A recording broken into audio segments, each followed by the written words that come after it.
하나님의 말씀은 사도행전 6장 1절에서 7절까지 말씀드리겠습니다. 사도행전 6장 1절에서 7절까지 말씀 제가 봉독에 올립니다. 그때에 제자가 더 많아졌는데 헬라파 유대인들이 자기의 가부들이 그 매일 구제에 빠짐으로 히브리파 사람을 원망하되 12 사도가 모든 제자를 불러 이르되 우리가 하나님의 말씀을 제쳐놓고 공개를 일삼는 것이 마땅치 아니하니 형제들아 너희 가운데서 성령과 지혜가 충만하여 칭찬 듣는 사람 7을 택하라. 우리가 이 일을 저희에게 맡기고 우리는 기도하는 것과 말씀 전하는 것을 전무하리라 하니 온 무리가 이 말을 기뻐하여 믿음과 성령이 충만한 사람 스데반과 또 빌립과 보로보로와 니가노르와 디몬과 바메나와 유대교에 입교한 안디옥 사람 니골라를 택하여 사도들 앞에 세우니 사도들이 기도하고 그들에게 안수하니라. 하나님의 말씀이 점점 왕성하여 예루살렘에 있는 제자의 수가 더 심히 많아지고 허다한 제사장의 무리도 이 도에 복종하니라. 아멘. 할렐루야. 반갑습니다. 날씨가 추워지죠. 건강 조심하시기 바랍니다. 오늘 우리 하나님께서 주시는 말씀은 사도행전 6장 말씀인데 이제 사도들이 성령 충만함을 받았죠. 성령께서 강림하심으로 인하여 성령 충만함을 받고 하나님의 말씀을 선포하니까 사람들이 너무 많이 모여드는 거예요. 그러니까 교회가 성도들을 헤아릴 수 없을 정도로 부흥 성장하는 것입니다. 이렇게 되니까 교회를 그죠? 치리하기가 좀 복잡하겠죠. 그러니까 사도들이 하던 일은 사도들이 하고 또 집사님들이 할 일은 집사님들이 해야 된다. 이러면서 일을 나눠 가지고 하는 거예요. 그런 말씀이 진행됩니다. 6장 1절. 그때에 어느 때죠? 사도들이 성령 충만을 받고 이제 나가는 거예요. 복음 전도하러 나갈 때에 제자가 더 많아졌다는 거예요. 예수님을 믿는 사람들이 많아졌다는 거예요. 많아지니까 헬라파 유대인들이 자기의 가부들이 그 매일 구제에 빠짐으로 히브리파 사람을 원망하는 거예요. 사람 사는 세상에 이런 일이 없으면 좋겠는데 있습니다. 지방색이 다 있는 거예요. 보수, 진보 다 있습니다. 진보파에 속한 사람은 맨날 지길 놈이고 보수파에 속한 사람은 맨날 꼴통이고 이렇게 생각하는데 그게 아니에요. 진보는 진보답게 진취적으로 새로운 세상을 향해 나아가는 거예요. 좋은 거예요. 그러나 보수는 뭐예요? 기본적인 것은 지키자 이거잖아요. 기본적인 것을 지키면서 나아가는 게 하나님께서 원하는 거예요. 이게 조화를 이루어야 되는 거예요. 오늘날 뭐 정치는 보면 서로 대립이 돼가지고 문제가 되죠. 그 하나님 기뻐하는 거 아니에요. 한쪽만 옳다고 생각하면 안 되는 거예요. 그렇죠? 그래서 여기에도 6장에도 히브리파 사람들이 주를 이루죠. 그리고 헬라파 사람들이 있는 거예요. 헬라파 사람들은 헬라 문화에 젖어 있는 거예요.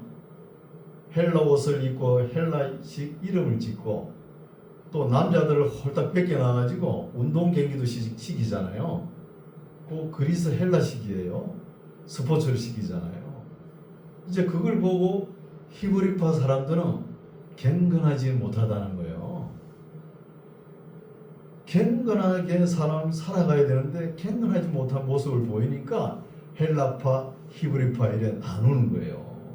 지방식이 나타나는 것이죠. 어디 가나 다 있는 거예요.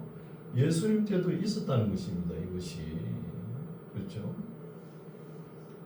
그래서 이때는 자기 소유를 다 팔아가지고 사도들의 발 앞에 두고 나누어 갔죠. 필요에 따라. 이것을 사도들이 한 거예요. 근데 사도들이 하다 보니까 구제, 어려운 사람을 항상 돕잖아요. 고아를 돕고 가부를 돕잖아요. 돕는 일에 헬라파 사람들이 자꾸 빠져버리는 거예요. 그래서 불만을 토하는 겁니다. 왜 우리는 빠지냐 그러면서 히브리파 사람들만 구제하느냐? 왜 헬라파 사람들 고아 가부는 빼뜨렸냐? 이렇게 티격태격 하는 거예요. 그래서 2절 보십시오.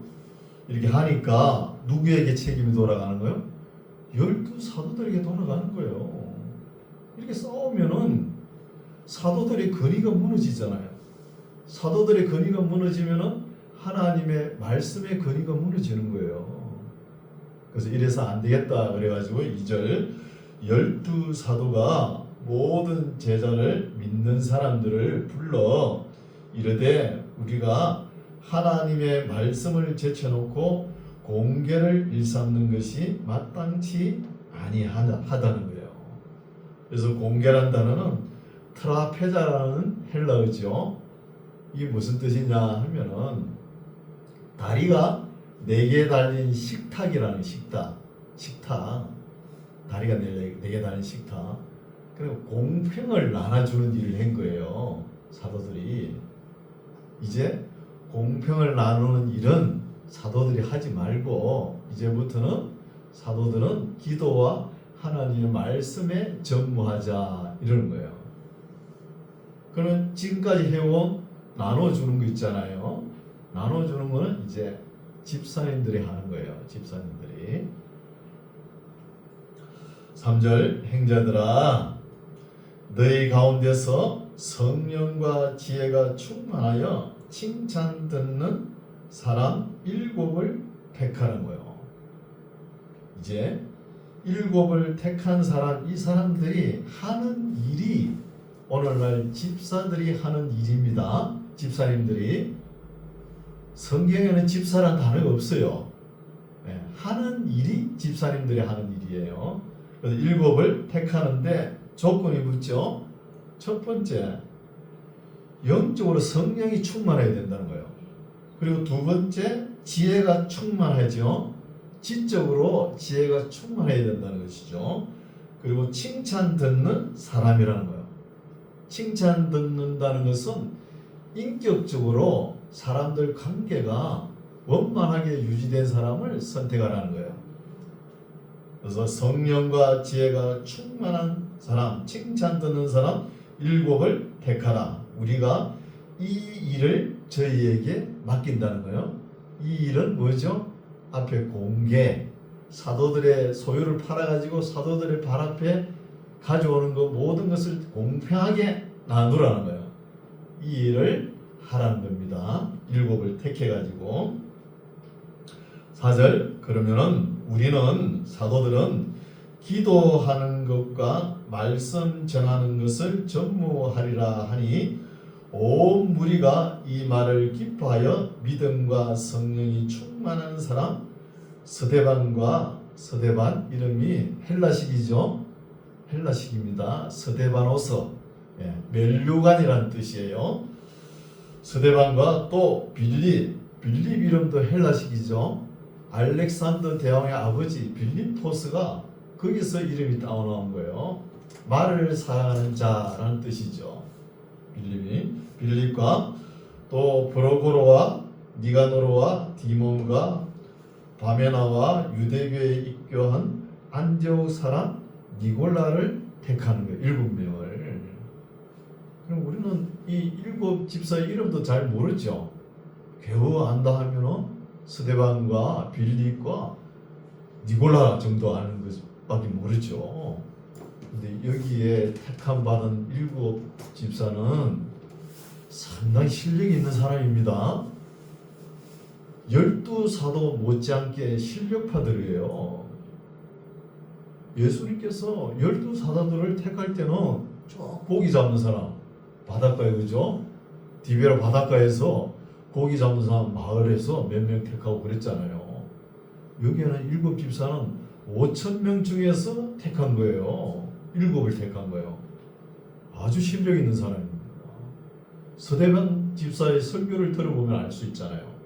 서대반. 구약 성경을 손바닥에 다 보듯이, 손바닥 보듯이 보고 설교를 하지 않습니까? 그 정도면 실력이 있는 것이죠. 6절, 사도들 앞에 이제 7 집사를 세우니 사도들이 기도하고 그들에게 안수하는 거예요.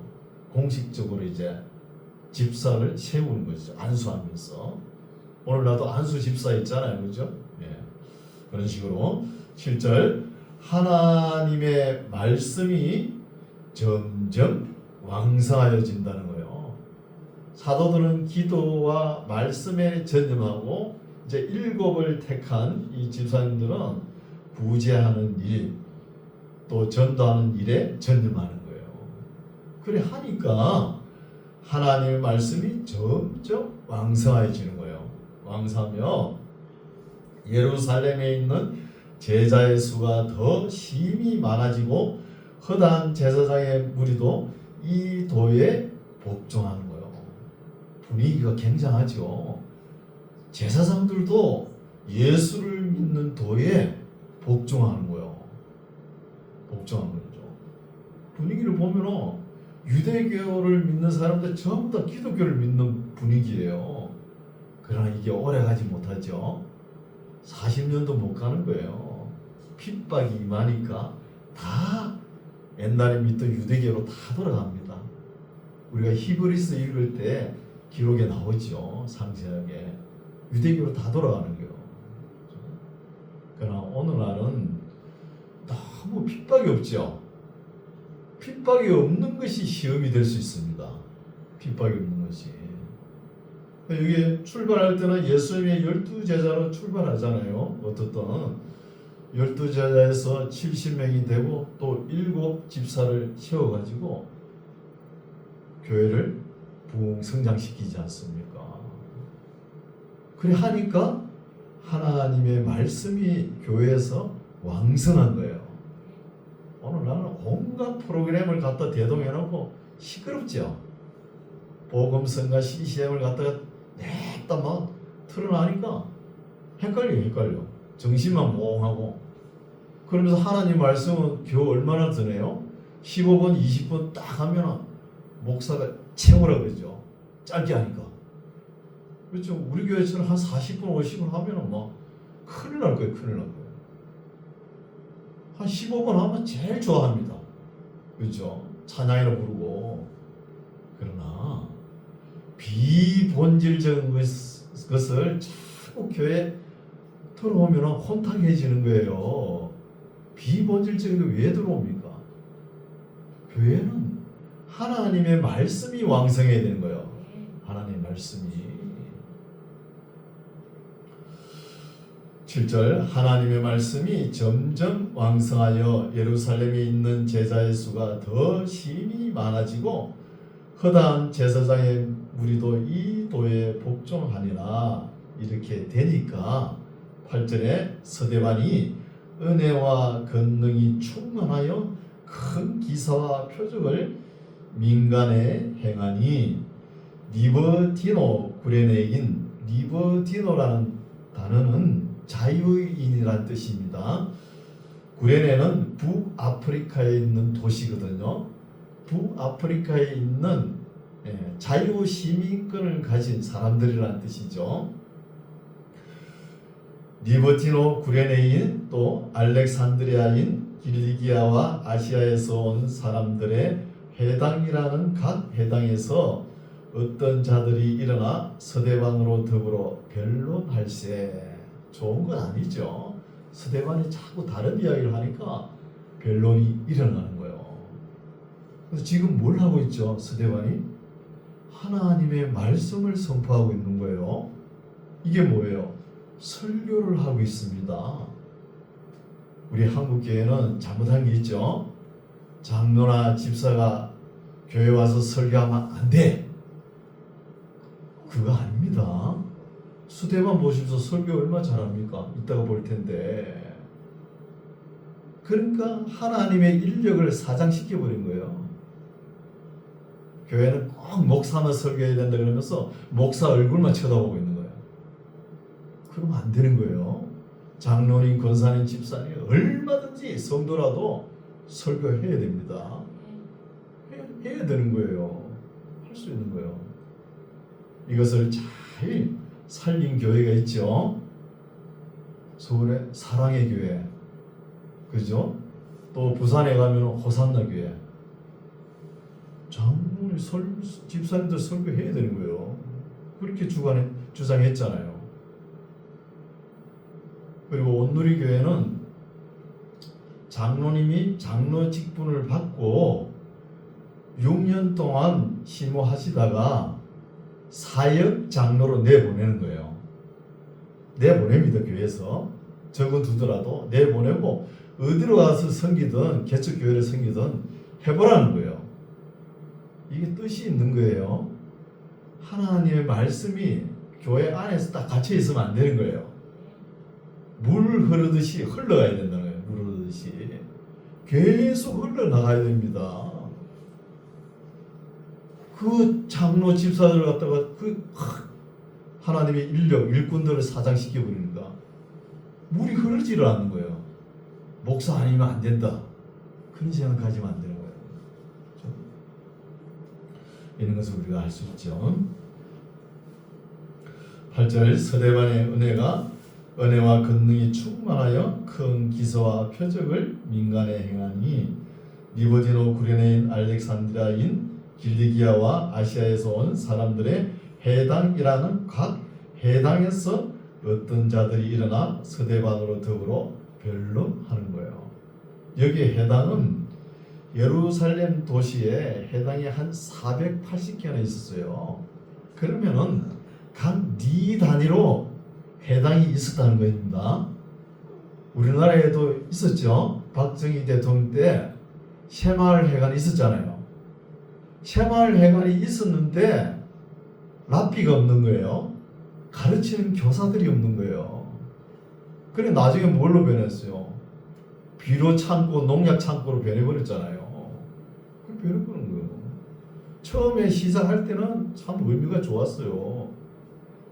농어촌을 개몽한다 그러면서 가르치고 그런 데서 공부한 사람들이 또 훌륭한 사람들도 있잖아요. 그렇죠? 10절 이제 스데반이 지혜와 성령으로 말함을 저희가 능히 당치 못하여.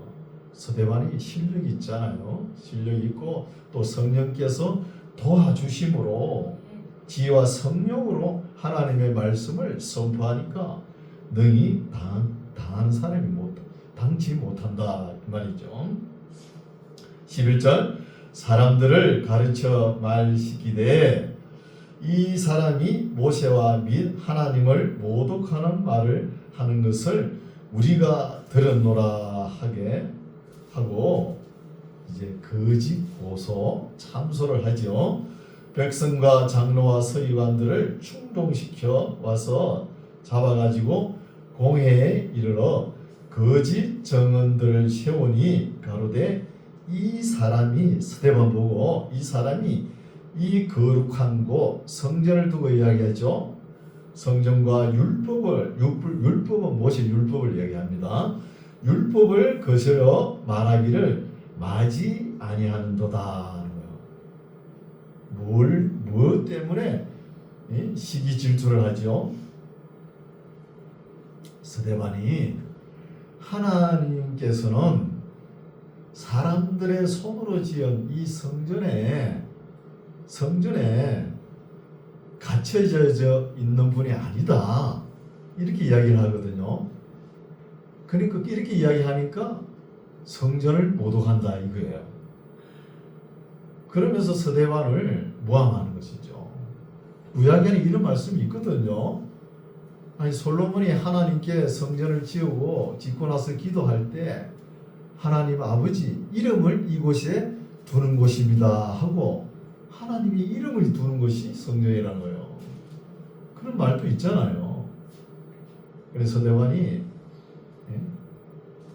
거룩하신 하나님은 전지전능하신 하나님은 성전 안에만 머무는 것이 아니다고 이야기하니까 이제 그것을 못 받아들이는 거예요.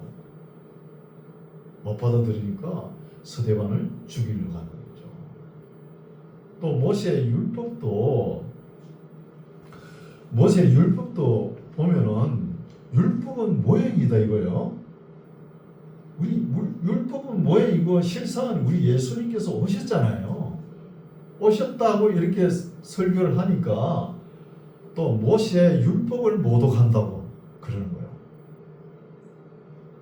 그러면서 서대반을 모함하거든요. 11절 사람들을 가르쳐 말시기되 이 사람이 모세와 및 하나님을 모독하는 말을 하는 것을 우리가 들었노라 하게 하고 백성과 장로와 서기관들을 충동시켜 와서 잡아가지고 공회에 이르러 거짓 정인들을 세우니 가로되 이 사람이 이 거룩한 곳과 율법을 거스려 말하기를 마지 아니하는도다.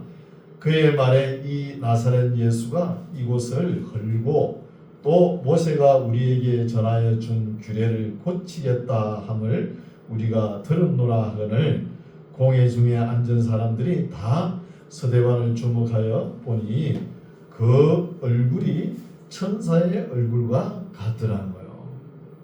지금 서대반이 욕을 많이 먹고 있죠. 그죠? 참소와 또 중상, 모략 이런 것을 당해도 얼굴은 천사와 같다는 겁니다. 이제 7장입니다. 7장 이제 서대반 설교를 한번 들어보겠습니다.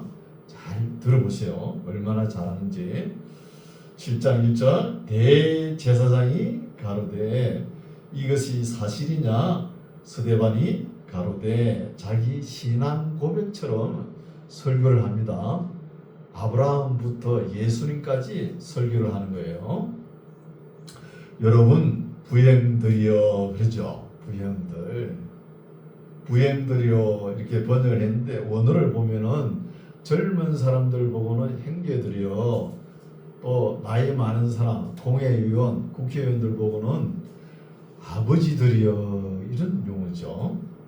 여러분 부형들이여 들으소서. 우리 조상 아브라함이 하란에 있기 전 메소포타미아에 있을 때에 영광의 하나님이 그에게 보여 가라사대 내 고향과 친척을 떠나 내가 너게 보일 땅으로 가라 하시니 여기에 질문들이 많이 쏟아집니다.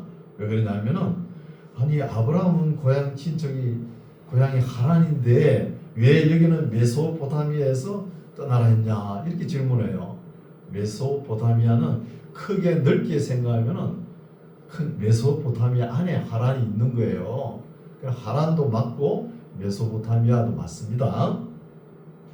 4절 아브라함이 갈대아 사람의 땅을 떠나 하란에 거하다가 그 아비가 죽었으면 이 말씀 좀 안 맞죠? 아브라함의 아버지 데라가 하란에 있을 때는 살아 있었어요. 하란에 거하다가 그 아비가 죽음에 하나님이 그를 거기서 너희 시방 거하는 이 땅으로 옮기셨느니라. 시방 거하는 땅이 예루살렘이죠. 예루살렘으로 옮기셨느니라. 그러나 여기서 발 붙일 만큼도 유업을 주지 아니하시고 다만 이 땅을 아직 자식도 없는 저와 저의 씨에게 소유로 주신다고 약속하셨으며 하나님이 또 이같이 말씀하시되 그 씨가 다른 땅에 나그네 되리니 그 땅 사람이 종을 삼아 400년 동안을 괴롭게 하리라 하시고 또 가로사대 종 삼는 나라 애국을 이야기하죠. 애국 나라 삼는 나라를 내가 심판하리니 역대 재앙으로 하나님께서 심판하시죠.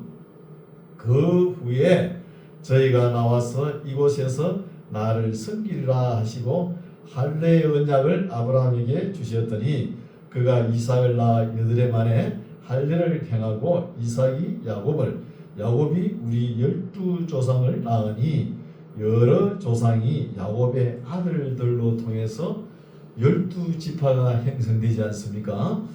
여러 조상이 요셉을 시기하여 애굽에 팔았더니 하나님이 저와 함께 계셔 그 모든 환난에서 건져내사 애굽 왕 바로 앞에서 은총과 지혜를 주시네. 바로가 저를 애굽과 자기 온 집의 지리자로 세웠느니라 하면서 요셉이 총리가 되잖아요. 이렇게 역사적 배경에 의해서 역사적 설교를 하는 거예요. 이 설교가 제가 하는 설교입니다. 지금 대하 설교, 물이 흐르도록, 그죠? 처음이 있으면 끝이 있게끔 큰 물줄기가 흘러가도록 이렇게 하는 설교죠. 11절 그때에 애굽과 가나안 온 땅에 흉년이 들어 큰 환난이 있을새 우리 조상들이 양식이 없는지라 야곱이 애굽에 곡식이 있다는 말을 듣고 먼저 우리 조상들을 보내고 또 재차 보내매 요셉이 자기 형제들에게 알게 되고 또 요셉의 친족이 바로에게 드러나게 되니라. 요셉이 보내어 그 부친 야곱과 온 친족 75사람을 청하였더니 창세기에 보면은 70명이나 나오죠. 여기는 75명을 나오죠. 왜 그러냐 하면은 요셉의 아들 있잖아요. 두 아들도 다 포함시키니까 한 75명 되는 거예요. 70인 번역에도 75명으로 나옵니다. 15절 야곱이 애굽으로 내려가 자기와 우리 조상들이 거기서 죽고 세겜으로 옮겨 아브라함이 세겜 하몰의 자손에게서 은으로 값주고 산 무덤에 장사되니라. 막벨라 물을 이야기하죠. 하나님이 아브라함에게 약속하신 때가 가까움에 이스라엘 백성이 애굽에서 번성하여 많아졌더니 요셉을 알지 못하는 새 임금이 애굽 왕위에 오르매 그가 우리 족속에게 계계를 써서 조상들을 괴롭게 하여 그 어린아이들을 내어버려 살지 못하게 하려 할세. 그때에 모세가 났는데 하나님 보시기에 아름다운지라 그 부친의 집에서 석 달을 길리우더니 버려온 후에 바로의 딸이 가져다가 자기 아들로 기름에 모세가 애굽 사람의 학수를 다 배워 그 말과 행사가 능하더라. 나이 40이 되매 그 형제 이스라엘 자손을 돌아볼 생각이 나더니 한 사람의 원통한 일 당함을 보고 보호하여 압제받는 자를 위하여 원수를 갚아 애굽 사람을 쳐 죽이니라. 저는 그 형제들이 하나님께서 자기의 손을 빌어 구원하여 주시는 것을 깨달으리라고 생각하였으나 저희가 깨닫지 못하더라. 이튿날 이스라엘 사람이 싸울 때에 모세가 와서 한몫시키려 하여 가로되 너희는 형제라 어찌 서로 해하느냐 하니 그 동물을 해하는 사람이 모세를 밀들여 가로되 누가 너를 관원과 재판장으로 우리 위에 세웠느냐 하는 거예요. 하니까 모세가 이 길로 망명길로 떠나죠. 망명하죠. 그러나 스데반이 나중에 어떤 이야기를 합니까? 이게 뭐라 그래요? 누가 너를 관원과 재판장으로 우리 위에 세웠느냐 하죠. 그래서 스데반이 하나님이 세웠다. 왜? 이러는 거예요. 하나님이 세웠다는 거예요. 모세를 하나님이 세운 거예요. 예.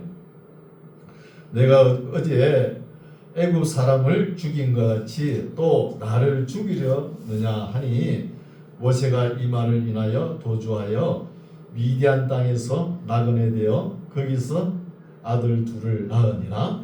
40년이 참에 천사가 시내산 광야 가시나무 뜰기 불꽃 가운데서 그에게 보이거늘 모세가 이 광경을 보고 기히 여겨 알아보려고 가까이 가니 주의 소리가 있어 나는 내 조상의 하나님 즉 아브라함과 이삭과 야곱의 하나님이로라.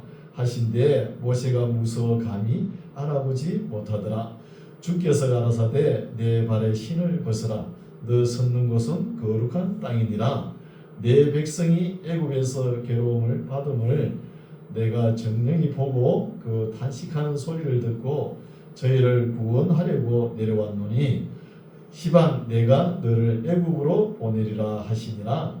저희 말이 누가 너를 간음과 재판장으로 세우느냐 앞에 했죠 하며 거절하던 그 모세를 하나님은 가시나무 뜰기 가운데에서 보이던 천사의 손을 의탁하여 간음과 속량하는 자로 보내셨으니 이 사람이 모세가 백성을 인도하여 나오게 하고 애국과 홍해와 광야에서 40년간 기사와 표적을 행하느니라.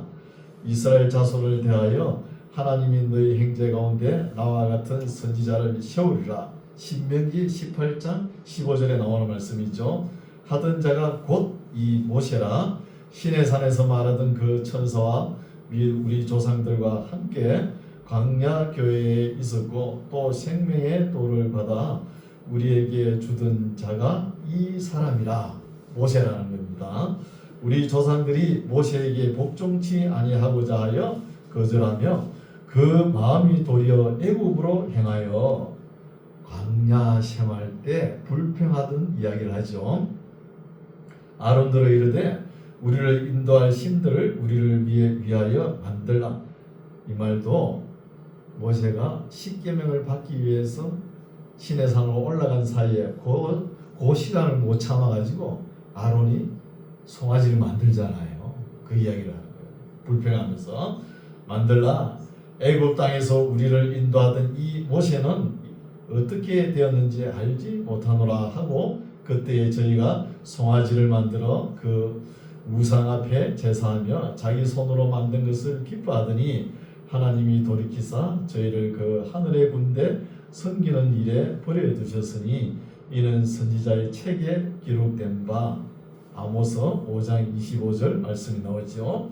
이스라엘의 집이여 40년을 광야에서 너희가 희생과 제물을 내게 드린 일이 있었느냐? 하나님께 광야 생활하면서 제사 드린 일이 있느냐? 묻죠. 제사는 드리지 않고 43절 몰록의 장막과 신 네판의 배를 받들었으며 출애굽 이후에부터 광야 생활을 하면서 또 가나안 땅에 들어가서도 이방신을 계속 섬겼다는 것입니다. 이것은 이렇게 하니까 이것은 너희가 절하고자 하여 만든 행상이로다. 내가 너희를 바벨론 밖에 옮기리라 한과 같으니라. 결국 바벨론으로 징역살이 가잖아요. 그렇죠? 그런 역사를 쫙 이야기합니다. 스데반이 44절 광야에서 우리 조상들에게 증거의 장막이 있었으니 이것은 모세에게 말씀하신 이가 명하사 저가 본 그 식대로 만들게 하신 것이라. 우리 조상들이 그것을 받아 하나님이 저희 앞에서 쫓아내신 이방인의 땅을 점령할 때에 여호수아와 함께 가지고 들어가서 다윗 때까지 이르니라. 뭘 이야기하죠? 하나님의 성전을 이야기하는 거예요. 성전, 성막을 이야기하죠. 성막.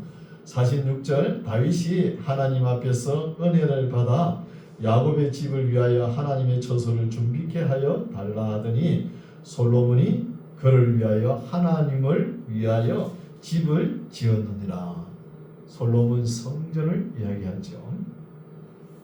48절 그러나 지극히 높으신 이는 손으로 지은 곳에 계시지 아니하시나니 이게 문제가 되었죠.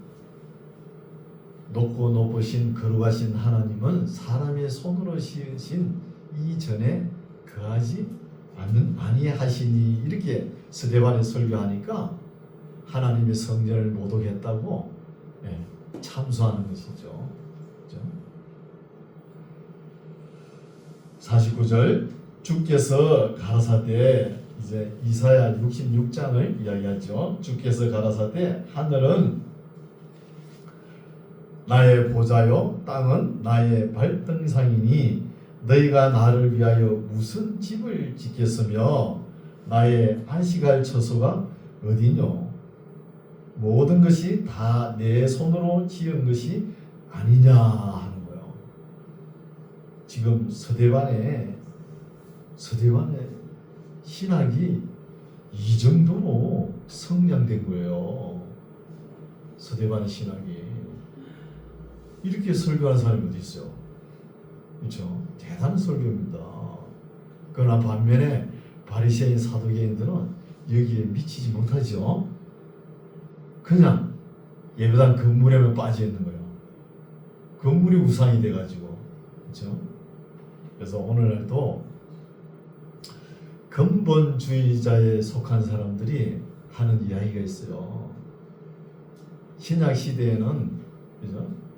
성령이 거하는 전 우리 몸이 성전이지 예배당 건물이 성전이 아니라고 주장합니다. 얼른 들으면 맞아요. 몸된 성전이잖아요. 맞는 말입니다. 그러면서 믿는 사람들의 모임이 교회지 왜 예배당 건물이 성전이라고 하느냐? 건물이 성전이 아니라고 그러는 거예요. 말은 맞습니다. 우리 몸도 성전이 있잖아요. 맞는데 다시 한번 생각해 봅시다.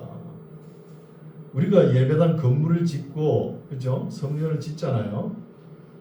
이곳은 구별된 곳입니다. 이것을 지어놓고 세상 사람들이 즐기는 스포츠 센터를 한다든지 이렇게 되면 곤란해요. 이곳은 예배를 드리는 곳입니다. 하나님의 말씀이 선포되는 곳이잖아요. 그런데 왜 성전이 아닙니까? 성전입니다. 우리가 예배당 건물을 짓고 하나님께 헌당하잖아요. 들을 때 어떻게 해요? 하나님의 이름을 영화롭게 하고 하나님을 영화롭게 하기 위해서 이 건물을 하나님께 드립니다. 이거잖아요. 그래서 성령과 우리가 예배드리는 장소입니다. 그러니까 성전이라는 거예요. 왜 아니라고 그럽니까? 그렇죠? 우리 몸도 성전이 될 수 있고 예배당도 성전입니다. 그렇죠? 다만 하나님 이름이 여기에만 있다 이렇게 생각하면 잘못된 것이죠. 그렇죠?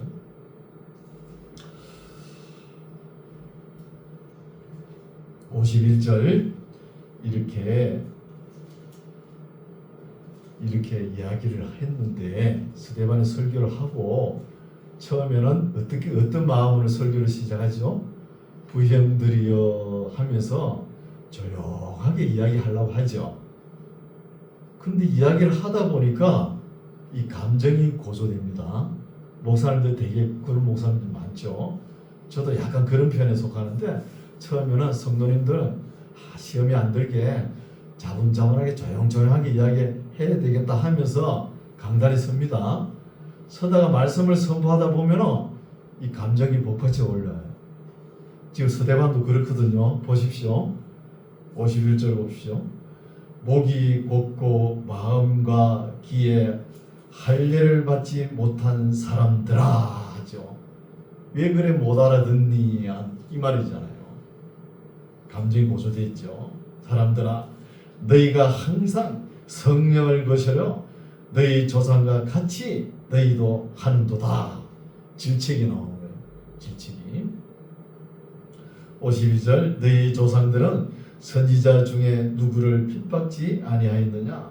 의인이 오시리라 예고한 자들을 저희가 죽였고 이제 너희는 그 의인을 잡아준 자요. 잡아준 것만 할 뿐 아니라 또 살인한 자가 되었다는 거예요. 그러니까 너희들이 하나님의 아들 하나님을 죽였다는 거예요. 죽인 거 아니냐 이 말이죠. 그러면서 53절 너희가 천사의 전한 율법을 받고도 지키지 아니하였도다 하는 거예요. 스데반 설교가 어때요? 여기 끝나는데 할 말 다 하죠. 다 하는데 맞아요? 안 맞아요? 역사적인 배경을 정확하게 이야기하는 거예요. 정확하게 이야기하면서 듣는 사람들의 마음 전곡을 찌르지 않습니까? 역사적 배경으로 성령과 지혜로 역사적 배경 하에 바르게 이야기하지 않습니까? 스데반의 설교를 누가 제일 잘 들었죠? 사도 바울이 잘 들었잖아요. 사도 바울은 그때 옷을 지키고 있었잖아요. 옷을 지키고 있었잖아요. 잘 들었는데 마음에 찔리는 거예요. 마음이 이미 한 번 묵은 것이죠. 그러면서 사람들의 심성이 그렇잖아요. 옳은 소리인데 그거 다 받아들이기 힘들죠. 그럼 사냥을 하면 어때요? 노루나 사슴 총을 팡 쏴면 잡잖아요. 팡 쐈을 때 어때요? 길길이 뛰죠. 길길이 뜁니다. 살아보려고. 그러다 그 한국에 넘어가면 어때요? 조용해지는 거예요. 지금 바울이 스데반의 설교를 듣고 옳고 옳은 건데 속 마음으로는 못 받아들여가지고 길길이 뛰잖아요. 뛰면서 예루살렘에서 예수 믿는 사람들을 다 잡아 죽이잖아요. 죽이면서 발본 세곤한다 그러면서 이 사람은 죽어야 돼. 그러면서 스데반 보고 죽어야 돼. 발붙이면 안 돼. 이 땅에 존재하지 못하게 해야 돼. 그러면서 예수 믿는 사람 얼마나 많이 죽입니까? 바울이 또 공문을 가지고 다마스커스까지 올라가세요. 시리아까지 올라갑니다. 올라가다가 거기서 예수님을 안 만났다 그러면 아마 예수 믿는 사람들을 많이 죽였을 거예요. 바울이. 그래서 갑니까? 그래서 만나죠. 이런 것을 볼 수 있습니다. 그래서 이제 54절 저희가 이 말을 듣고 마음에 찔려 저를 향하여 이를 간다는 거예요. 아니 마음에 찔리면 회개해야지 왜 이를 가는 거예요? 회개해야지. 이를 가면서 저걸 어찌할꼬 그런 거예요. 56절 스데반이 성령이 충만하여 하늘을 우러러 주목하여 하나님의 영광과 및 예수께서 하나님 우편에 서신 것을 보고 말하되 보라 하늘이 열리고 인자가 하나님 우편에 서신 것을 보노라 한데 예수님께서 서신 것을 보노라 한데 저희가 큰 소리를 지르며 길을 막고 일심으로 그에게 달려드는 거예요. 마음도 막고 귀도 꽉 막아가지고 안 들으려고 그러는 거예요. 달려들죠. 58절 성 밖에 내치고 돌로 칠세 정인들이 옷을 벗어 사울이라 하는 청년의 발 앞에 두니라 하는 거예요. 예루살렘 가면은 스데반 문이라고 사장문이 있잖아요. 그 앞에서 이러는 거예요. 59절 저희가 돌로 스데반을 치니 스데반이 부르짖어 가로되 주 예수여 내 영혼을 받으시옵소서 하고 무릎을 꿇고 크게 불러 가로되 주여 이 죄를 저들에게 돌리지 마옵소서 이 말을 하고 잔이라는 거예요. 순교하는 것이죠. 이 용어가 초대교회 순교자의 공식 용어입니다. 주 예수여 내 영혼을 받으시옵소서 하고 이 죄를 저들에게 돌리지 마옵소서. 우리 예수님도 그러셨잖아요. 아버지여 내 영혼을 받아 주시옵소서. 저들이 하는 것을 알지 못합니다. 저들의 죄를 용서하여 주시옵소서. 예수님의 기도를 따라하는 거예요. 스데반이. 그래서 이 스데반 설교를 바울이 다 듣고 심장 폐부로 팍 찔렸을 거예요. 그러면서 이제 9장에 가면은 바울이 거꾸로집니다. 거꾸로지는 거예요. 바울은 길리기아 다소 사람이거든요. 근데 바울의 부모는 보면은 신앙이 있는 사람 어때요? 그 어릴 때 유학을 보낸 거예요. 길리기아 다소에서 예루살렘까지 유학 보내가지고 뭘 공부했나? 전성에 의하면 스데반과 동문 수학을 했다 그러거든요. 같이 공부를 했다는 거예요. 그 가말리엘 문화에서 공부를 했잖아요. 헬라 철학에다가 가말리엘 문화, 유대 율법을 공부했잖아요. 바울은 대학자입니다. 그때 당시 최고의 학자예요. 학벌도 최고 좋고. 이런 사람을 하나님께서 거꾸로 때리는 거예요. 그래 일을 할 거 아닙니까? 이런 사람 하나 거꾸로 때려야 온 이방의 복음 전도자로 나서지 않습니까? 그래서 하나님의 포도원에서는 스데반을 잃었지만 반면에 바울을 얻었다는 거죠. 스데반이 잃은 거 아니죠. 천국 갔으니까. 그렇죠? 그래서 하나님 복음이 예루살렘에서 출발하죠. 유대 땅, 사마리아 땅 끝까지 나가야 되잖아요. 하나님 복음이 퍼져 나가야 되는데 하나님께서 사람을 준비하는 거예요. 바로 그 사람이 바울입니다. 복음이 예루살렘, 사마리아에서만 몰면 안 되잖아요. 그래서 사도행전을 읽을 때 베드로와 양대 산맥을 이루는 거예요. 바울하고. 바울은 이방인들, 베드로는 유대인들을 위한 복음 전파되잖아요. 이렇게 퍼져나가는 거예요. 그래서 헬라어로 보면은 마르티오라는 단어가 있습니다. 마르티오라는 단어가 순교도 되고 증거도 됩니다. 선교. 순교하면서 복음을 증거하는 사람이 최초의 사람이 이 스데반입니다. 스데바노서 멸류관. 순교함으로 최초의 순교함으로 멸류관을 받은 사람이죠. 스데바노죠. 네, 오늘 말씀은 여기까지인데 우리가 오늘 신앙생활을 하는 모습이 어때요? 참 편하죠? 안 편해요? 어렵습니까? 저는 너무 편해가지고 천국 가겠나 이런 생각 많이 해요. 이래 편해가지고. 그러나 시간이 갈수록 핍박이 다가옵니다. 핍박과 환난이 다가오는 거예요. 핍박과 환난이 다가올 때 그때는 뭘로 전해야 돼요? 순교할 각오로 복음을 전해야 됩니다. 지금은 그런 시기가 아니니까 편안한 때에 우리가 하나님의 말씀을 바르게 배우고 바르게 또 전가하는 우리 모두가 되시기 바랍니다. 기도하겠습니다. 하나님 아버지, 오늘은 하나님의 사람 스데반이 목숨을 바쳐서 돌에 맞아 죽기까지 주님을 증거했고 이를 들었던 바울이 마음속에 깊이 찔려서 훗날 회개하고 하나님 나라의 큰 일꾼이 된 것을 살펴보았습니다. 우리도 전도하다가 낙심하지 않도록 도와주시고 믿음과 소망을 가지고 줄기차게 복음을 전하고 사람들을 교회로 인도할 수 있도록 은혜를 베풀어 주시옵소서. 예수님 이름으로 기도드립니다. 아멘.